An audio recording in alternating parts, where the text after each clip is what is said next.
Hello and welcome to the special bulletin of India Today SoSouth, Korch English, Korch Malayalam. In today's bulletin, we bring to you this story developing in Kerala, not just in English but also in Malayalam.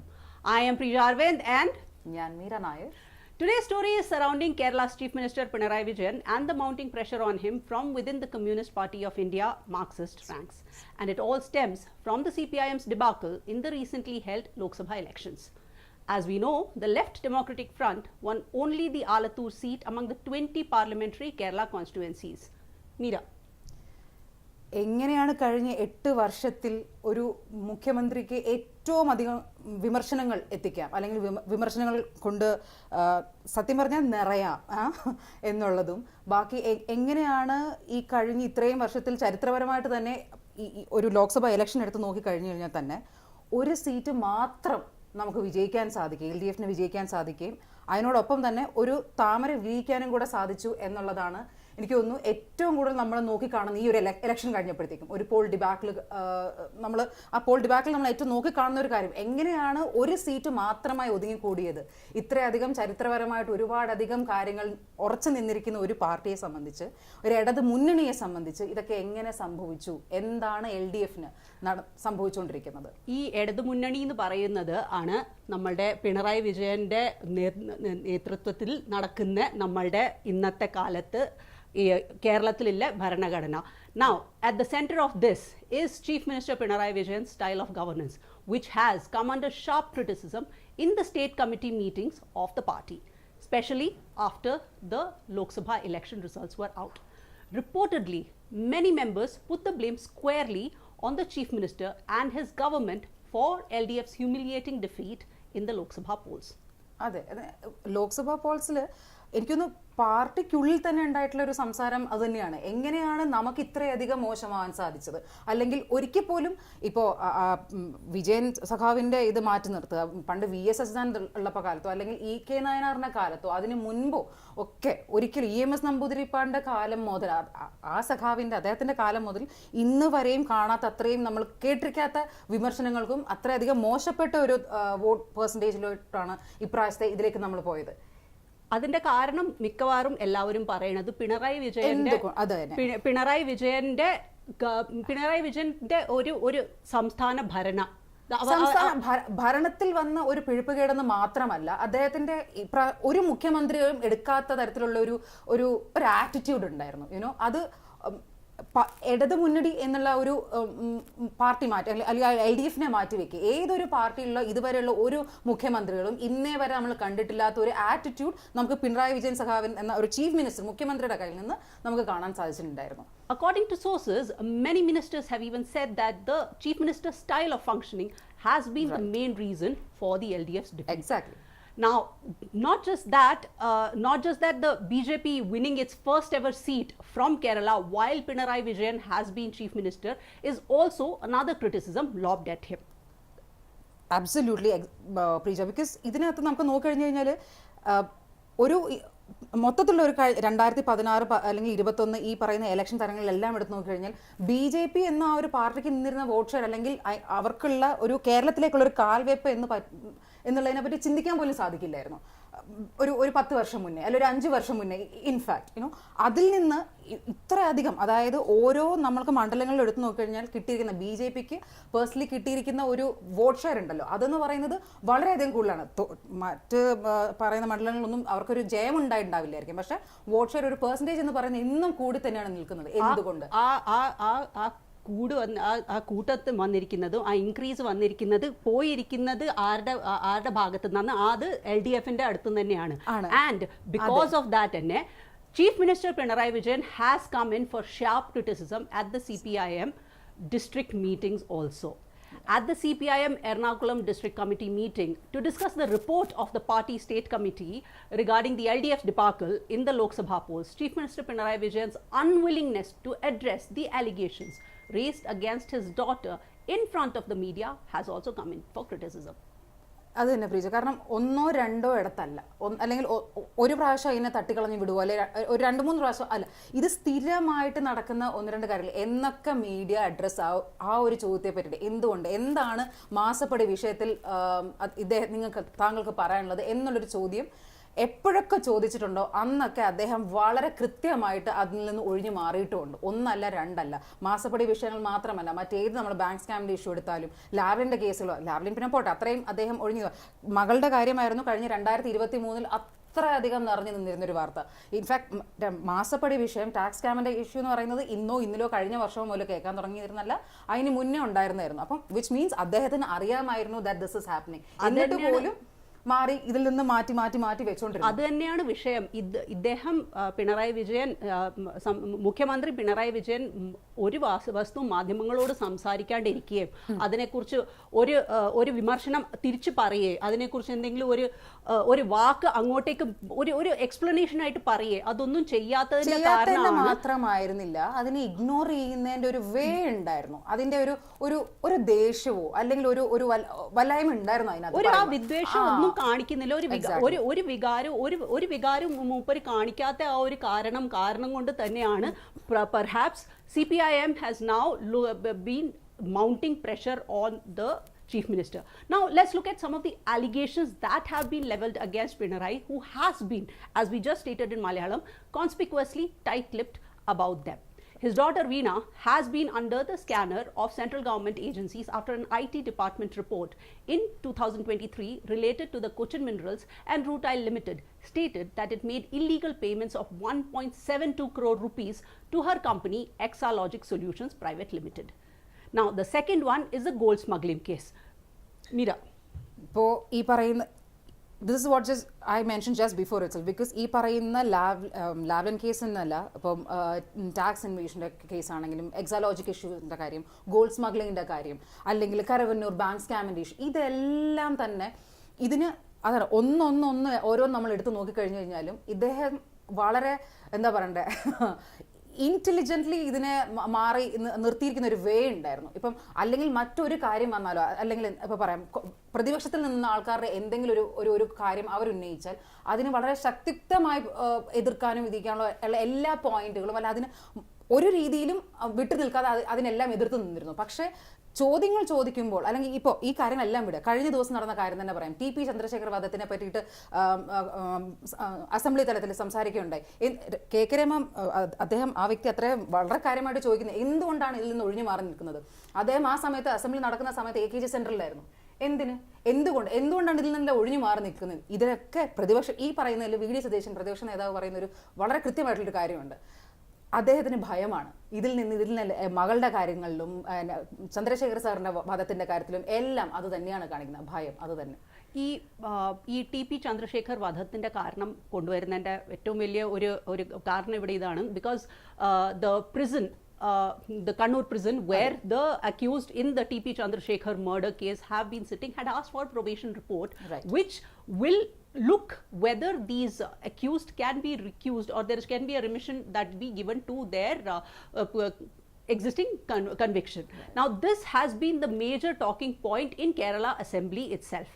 Now that is the most latest one. However, the existing standing ones apart from Veena Vijayan's exalogic and CMRCL1 is CMRIL1 is the gold smuggling case, under which a diplomatic bag meant to be delivered to the UAE consulate in Thiruvananthapuram was seized at the airport and it was carrying 30 kilogram of 24 carat gold that altogether comes up to 14.82 crore rupees. Now Pinarayi Vijayan's principal secretary M. Shivashankaran was suspended and removed from the post after the preliminary inquiry had confirmed that he had links with Swapna Suresh, one of the prime accused in the particular case. ഇനി ഇതിനകത്ത് ഈ പറയുന്ന, അതായത് സ്വപ്ന സുരേഷ് ഭാഗമായി കടന്നിരുന്ന കാലം മുതൽ തന്നെ നമ്മൾ നോക്കിക്കഴിഞ്ഞാൽ അതായത് ഈ ഗോൾഡ് സ്മഗ്ലിംഗ് കേസിൻ്റെ കാര്യങ്ങളും ഇതിൽ നിന്നും ഒക്കെ ഈ പറയുന്ന പിണറായി വിജയൻ്റെ അല്ലെങ്കിൽ സഖാവിൻ്റെ ഒരു ഇതുവരെയുള്ള ഒരു പോക്ക് എന്ന് പറയുന്നത് വളരെ മോശമായിട്ടാണ് ഓരോ സമയത്തും പോയിക്കൊണ്ടിരുന്നത്. അത് ഗോൾഡ് സ്മഗ്ലിംഗ് കേസ് അല്ലെങ്കിൽ ലാവ്ലിൻ കേസ് എന്നൊക്കെ പറഞ്ഞാൽ ഇപ്പം അതിൻ്റെ ഇഷ്യൂ 1992 മുതൽ നടക്കുന്ന കാര്യങ്ങളാണ്. അന്ന് അദ്ദേഹം പോളിറ്റ് ബ്യൂറോ മെമ്പറാണ്, 95 പോളിറ്റ് ബ്യൂറോ മെമ്പറാണ്. 92 മുതൽ, അതായത് ആലോചിക്കണം, സത്യം പറഞ്ഞാൽ ഈ പിണറായി വിജയൻ എന്ന് പറയുന്നത് ഈ സഖാവിൻ്റെ ഒരു പവർ എന്ന് പറയുന്നത് സത്യം പറഞ്ഞാൽ അന്ന് എൻ്റെ ഓർമ്മ ശരിയാണ് 2016 ആദ്യമായിട്ട് 16 VS അച്യുതാനന്ദ സഖാവ് ഇതിനെപ്പറ്റി ആദ്യമായിട്ട് ഉന്നയിക്കുന്നത്. ഇദ്ദേഹത്തിനെതിരെ സംസാരിക്കുന്ന ആദ്യ ഇടത് മുന്നണി സഖാവിൽ ഒരാളാണ് VS അച്യുതാനന്ദൻ. അത് ഉന്നയിച്ചതിൻ്റെ പേരിൽ പോളിറ്റ് ബ്യൂറോ അംഗത്വം എടുത്ത് മാറ്റുകയും ആ പാർട്ടിയിൽ നിന്നുള്ള അംഗത്വം സീറ്റ് എടുത്ത് മാറ്റുകയും ചെയ്താണ് പാർട്ടി എന്ന്. അത്രയധികം അന്ന് വിജയൻ എന്ന് പറയുന്ന കണ്ണൂർ പിണറായിൽ നിന്ന് വരുന്ന ഈ ഒരു അന്നെത്ര എന്ത് പ്രായമുണ്ട്, ഒരു 60-70 ഇന്ന് 79 വയസ്സേ ഉള്ളൂ അദ്ദേഹത്തിന്, വിജയൻ സഖാവിന്. അതേസമയം അന്ന് ഈ പറയുന്ന 50-60 നിൽക്കുന്ന വിജയന്റെ പവർ അന്നേ മുതൽ അത്രയുമാണ്. ഇന്ന് മുഖ്യമന്ത്രിയായിരിക്കെ നമുക്ക് ഒന്നും തന്നെ അതിനെ മാറ്റി നമുക്ക് അത്ഭുതപ്പെടാനൊന്നുമില്ല എന്നുള്ളതാണ് എനിക്ക് ഒരു സൈഡിൽ നിന്ന് എനിക്ക് നോക്കി കാണാൻ സാധിക്കുന്നത്. Now let's go back to the Lavlin case that Meera had mentioned earlier in Malayalam. This was a financial scandal related to a hydroelectric infrastructure contract between the Kerala government and the Canadian company SNC Lavlin in 1995, which resulted in an alleged net loss to the Indian exchequer of 374 crore rupees. The matter, as I told you earlier, has been adjourned 36 times since 2017. Now, then there is this financial crisis and the infrastructure decay within the state itself, which, as is the case, is also being blamed on Pinarayi Vijayan's administration. Exactly. ഇനി ഈ പറയുന്ന infrastructure delay അല്ലെങ്കിൽ ഈ പറയുന്ന financial crisis എന്ന് പറയുന്നത് ഓർമ്മ വെച്ച കാലം മുതൽ എന്നൊക്കെ LDF എന്ന് പറയുന്ന ഇടത് മുന്നണി മുന്നോട്ടേക്ക് വന്നിട്ടുള്ളൂ, അല്ലെ ഭരണാധികാരമായിട്ട് വന്നിട്ടുണ്ടോ അന്ന് മുതൽക്കേ നമ്മൾ കേൾക്കുന്നതാണ് ഓക്കെ ഖജനാവിൽ പൈസ ഇല്ല എന്നുള്ളത്. പക്ഷേ അത് രൂക്ഷമായി തുടങ്ങിയത് കഴിഞ്ഞൊരു 3 വർഷം ആയിട്ടുണ്ടായിരിക്കാം ഒരു കൂടുതൽ നമ്മൾ കേട്ട് തുടങ്ങിയിട്ട്. കാരണം അതിനു മുന്നേ ഇപ്പം കഴിഞ്ഞൊരു 8 വർഷം പിണറായി വിജയൻ സർക്കാർ വന്നതിന് ശേഷം ഈ കഴിഞ്ഞ 8 വർഷത്തിൽ കഴിഞ്ഞ 3 വർഷവും കുറെ കൂടെ സംസാരിക്കാൻ തുടങ്ങി. എന്തുകൊണ്ട്? ഈ പറയുന്ന മറ്റൊരു മുഖം രാമായണ ഇതിലെ ഒരു കഥാപാത്രത്തിന് എടുത്തു പറയുകയാണെങ്കിൽ തന്നെ രാവണന്റെ മുഖം എടുത്ത് തുടങ്ങിയിട്ട് കഴിഞ്ഞ ഒരു 3 വർഷമായി കാണും. അതിൽ നിന്നുണ്ടായിരിക്കുന്ന ഈവൻ ഈ പറയുന്ന കേരളത്തിലെ യുവതികൾ പോലും ഈ പറയുന്ന യങ്സ്റ്റേഴ്സിൽ വരുന്നവർക്ക് പോലും ഈ പറയുന്ന കാര്യങ്ങൾ മനസ്സിലായി തുടങ്ങിയത് അപ്പോഴാണ്. ഇപ്പോൾ KSRTC ഇഷ്യൂ വന്നു. KSRTC പല രീതിയിൽ കാര്യങ്ങൾ നടക്കുന്നു, അല്ലെങ്കിൽ ജോലിയിൽ നിന്ന് പിരിച്ചുവിടുന്നു, ശമ്പളം കൊടുക്കുന്നില്ല, ശമ്പള പിഴവുകൾ സംഭവിക്കുന്നു. ഇങ്ങനെ ഓരോ ഡിപ്പാർട്ട്മെന്റിൽ നിന്നും ഈ പറയുന്ന ആഭ്യന്തര തുടങ്ങി ഒരുപാട് മേഖലകൾ ഈ പറയുന്ന മുഖ്യമന്ത്രി അദ്ദേഹത്തിന്റെ കീഴിൽ വരുന്നുണ്ട്. എന്നിട്ട് അതിലെ ഓരോ ഡിപ്പാർട്ട്മെന്റുകൾ എടുത്ത് നോക്കിക്കഴിഞ്ഞു കഴിഞ്ഞാലും ഈ പറയുന്ന ഈ പറയുന്ന ഇൻഫ്രാസ്ട്രക്ചർ ഡിലേ അല്ലെങ്കിൽ ഈ പറയുന്ന ഫിനാൻഷ്യൽ ക്രൈസിസ് എന്നും തന്നെ ഉണ്ടായിട്ടുണ്ട്. അത് ആ ഒരു കാരണം കൊണ്ട് തന്നെ ഇദ്ദേഹത്തിന്റെ ഈ ഭരണത്തിനെ തന്നെ ഒരു ചോദ്യങ്ങൾ വന്നു തുടങ്ങിയിട്ടുണ്ട്. Now, while the criticism piles up, CPIM's Kerala leadership is stunned by the harsh criticism leveled against Pinarayi Vijayan and the party leadership in the district committees as well. But meanwhile, Chief Minister and the party leadership stance that the LDF's debacle was not because of anti-incumbency has not been accepted by the lower rung, which is the grassroots level of the party committees and the party cadre itself. It has been pointed out that even during the height of VS Achuthanandan and Pinarayi Vijayan's dispute in the earlier decade, there had never been such criticism like this within the CPIM, which Meera already mentioned in Malayalam earlier. Yeah. എനിക്കൊന്നു അതിനോട് പറയുമ്പോൾ തന്നെ എനിക്ക് ഒരു കാര്യം കൂടെ ഞാൻ ഇതിനെ പെട്ടെന്ന് ആലോചിക്കായിരുന്നു. കാരണം പിണറായി വിജയൻ വരുന്നത് ഈ പറയുന്ന 2016 2016 വരെയും ഈ പറയുന്ന അച്യുതാനന്ദൻ സഖാവിന്റെ കീഴിൽ വന്നിരിക്കുന്നതായിരുന്നു കേരളം. അന്ന് വരെയും ഈ കേരളം കണ്ടിട്ടില്ലാത്ത തരത്തിലുള്ളൊരു ഒരു മുഖ്യമന്ത്രിയായിരുന്നു LDFിൽ നിന്ന് ഈ പറയുന്ന VS അച്യുതാനന്ദൻ സാർ. ഒരുപാട് കാര്യങ്ങൾ ഇപ്പം ഞാൻ ഈ പറയുന്ന ഒരു പാർട്ടിയിൽ നിന്ന് തന്നെ ഇപ്പം ഈ പറയുന്ന മുന്നണിയിൽ നിന്ന് തന്നെയുള്ള ഒരാൾക്ക് ഇങ്ങനെ ഒരു പിഴവ് സംഭവിക്കുന്നുണ്ട് എന്ന് ആദ്യമായിട്ട് ശബ്ദമുയർത്തിയ വ്യക്തി എന്നുള്ള നിലയ്ക്കും, അതല്ലാണ്ട് ഇനി പാർട്ടി വോട്ട് പെർസെൻറ്റേജ് നോക്കിക്കഴിഞ്ഞു കഴിഞ്ഞാലും ഒരിക്കലും 2016 21 പിണറായി വിജയൻ സഖാവിന് ഒരിക്കലും VS അച്യുതാനന്ദൻ സഖാവിൻ്റെ അത്രയും നേടാൻ ഒരിക്കലും സാധിച്ചിട്ടില്ല. ഇപ്പം 2006 2011 വോട്ട് പെർസെൻറ്റേജ് നോക്കുകയാണെങ്കിൽ പ്ലീസ് ഒരുപക്ഷെ അത് ഒരു 8 വരെയൊക്കെ വന്നിട്ടുണ്ട് അച്യുതാനന്ദനെ സംബന്ധിച്ച്. അതേ സമയത്ത് പിണറായി വിജയൻ നോക്കിക്കഴിഞ്ഞാൽ 43 അല്ലെങ്കിൽ 45 വരെയാണ് മാക്സിമം വന്നിരിക്കുന്നത്. നമ്മുടെ US ഉണ്ടാവുന്ന പോലത്തെ ഈ പോപ്പുലാരിറ്റി കോൺടെസ്റ്റ് ഓരോരോ ലീഡേഴ്സിൻ്റെയും ഓരോരോ ഭരണഘടനാ കക്ഷികളുടെയും നമ്മൾ ഒരു പോപ്പുലാരിറ്റി കോൺടെസ്റ്റ് എടുത്തു കഴിഞ്ഞാൽ പിണറായി വിജയൻ ഈ പ്രാവശ്യം പൂർണ്ണ ബഹുമതിയോട് കൂടിയിട്ട് തോൽക്കും തന്നെയാണ് ഇന്നത്തെ കാലത്ത് ഈ ഒരു ഇത് വെച്ച് നോക്കിക്കഴിഞ്ഞു കഴിഞ്ഞാൽ പറയാം. Which means that if we really look at if at all that the popularity contest, leadership popularity contests that are conducted in the US, especially in the coming US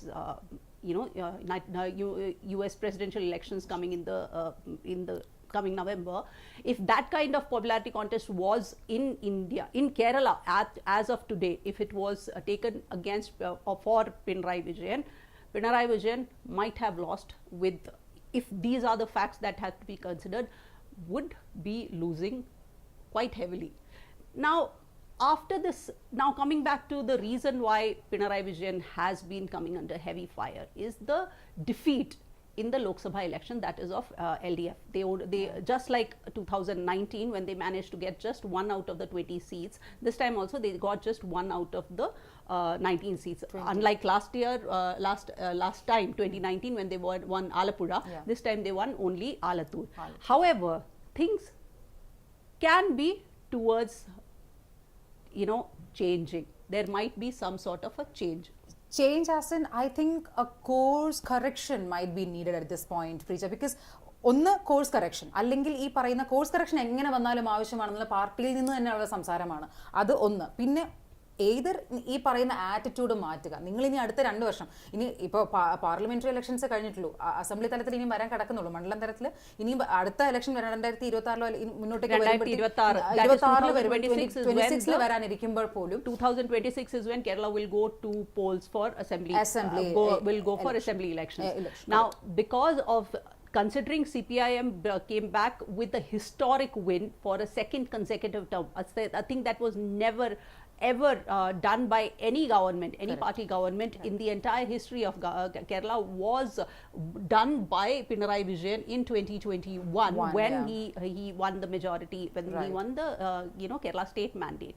Now that particular win itself is probably coming back to haunt him, because Chief Minister's style of functioning and the allegations leveled against his daughter are now coming under regular criticism within the party committees. Now some of the members in the committee have also some of the committee members say that when allegations were raised against his son, when Kodiyari Balakrishnan, the earlier party the then state secretary, the then state secretary, had openly told the media that his son is solely responsible for the allegations leveled against him and that the party had nothing to do with it. However, Chief Minister has not been ready to make any kind of explanation anywhere about the exalogic controversy to begin with, and any other any of the other controversies that come out. Now at the Pathanamthitta district secretariat meeting, the members had alleged that the Chief Minister's behavior also has caused public animosity against the LDF government. In the district committee meetings, the general assessment is that the anti-incumbency is the sentiment that is a main reason for the loss of even the basic vote of the party, as we had discussed a little earlier. Exactly. ഇതിനകത്ത് തന്നെ ഈ പറയുന്ന ഭരണത്തിൽ വന്നിരിക്കുന്ന വീഴ്ച തന്നെയാണ് ഇവരുടെ ഒരു വലിയൊരു തോൽവിക്കുള്ള കാരണം. കാരണം ഭരണത്തിൽ ഒരു വീഴ്ച എന്ന് പറയുന്നത് തന്നെ ആ ഒരു അഡ്മിനിസ്ട്രേഷൻഷിപ്പിന്റെ ഒരു കൊള്ളില്ലായ്മ തരം എന്ന് പറയാം. അവിടെയാണ് എനിക്ക് കോടിയേരി ബാലകൃഷ്ണൻ സഖാവിനോട് എനിക്ക് ശകലമെങ്കിലും ഒരു ബഹുമാനം ആ ഒരു സമയത്ത് തോന്നിയത്. കാരണം സ്വന്തം ഒരു മകൻ അത്രയേറെ ഒരു വലിയൊരു ഇതിനകത്ത് പെട്ടുള്ളൊരു വാർത്ത വരുമ്പോൾ സ്വന്തമായിട്ടൊരു നട്ടിൽ കാണിച്ചു അവിടെ, സത്യം പറഞ്ഞു കഴിഞ്ഞാൽ എന്താ വേണ്ടേ എന്നുള്ളത്. അപ്പോൾ അങ്ങനെയുള്ള ഒരു എന്താ പറയണ്ടേ, പറയാൻ ഒരുപാടുണ്ട് പ്രീജ. എനിക്ക് അത്ര ഇതിലോട്ട് ഞാൻ ഡീലിനേറ്റ് ചെയ്യുന്നില്ല അതിനെ പറ്റിയിട്ട്. പക്ഷെ now maybe there is, as you said, there is this possibility of course correction, because there have been talks that there will be an action taken against the LDF convener, Correct. EP Jayarajan, who had caused a lot of embarrassment to the party during the right before the election, right before Kerala went to vote in April, and that disciplinary action against LDF convener EP Jayarajan for his meeting with BJP leader Prakash Javadekar. Now the CPIM state leadership in Kerala is now believing that the criticism against the chief minister and the party's policies and the government's working style has this all thing is connected. There is a sort of organized nature to it. Looks like the CPIM isn't sure about how to deal with Pinarayi Vijayan's future itself. Now there are those who like him. ഇഷ്ടപ്പെടുന്ന ഒരുപാട് വ്യക്തികളുണ്ട്, ഇല്ലെന്ന് ഒരിക്കലും ഞാൻ പറയില്ല. കാരണം പിണറായി വിജയൻ എന്ന സഖാവിനെ വിശ്വസിച്ച് vote കുത്തി ഒരുപാട് പേരെ ഇപ്പോഴും എനിക്കറിയാം. അതേ സമയത്ത് there are many who don't like him. അദ്ദേഹത്തെ ഇഷ്ടപ്പെടാത്ത ഒരു കൂട്ടം ആൾക്കാർ ഇനിയിപ്പോൾ വന്ന് തുടങ്ങിയിട്ടുമുണ്ട്. I am so happy that ഈ പ്രാവശ്യത്തെ ഇലക്ഷനിൽ വളരെ ഓപ്പൺലി വോയിസ് ഔട്ട് ചെയ്ത ഒരുപാട് പേരെ എനിക്കറിയാം. അതായത് ഇപ്രാവശ്യത്തെ എനിക്ക് കഴിഞ്ഞ 3 വർഷത്തിൽ എനിക്ക് അദ്ദേഹം കാണിച്ചിരിക്കുന്നതിൽ എനിക്ക് ഒരുപാട് തോട്ട്സ് ഉണ്ട്, ഒപ്പീനിയൻസ് ഉണ്ട്, അതുകൊണ്ട് എനിക്ക് വോട്ട് ചെയ്യുന്നതിലും എനിക്ക് ഒപ്പീനിയൻ ഉണ്ടെന്ന് പറഞ്ഞ ഒരുപാട് പേരെ എനിക്കറിയാം. Now this kind of constant pressure points towards one thing, that is there might be a mini revolution or a reorganization within the party which could help do the course correction that we were talking about. Now this was us discussing Pinarayi Vijayan's future in Kerala in Malayalam and in English. And because this is a new segment, please let us know in the comments below whether you think that this should be the idea to go forward, not just in our segment but also for Pinarayi Vijayan's future. I am Preeja Arvind and this is Meera Nair. Thank you for watching India Today SoSouth.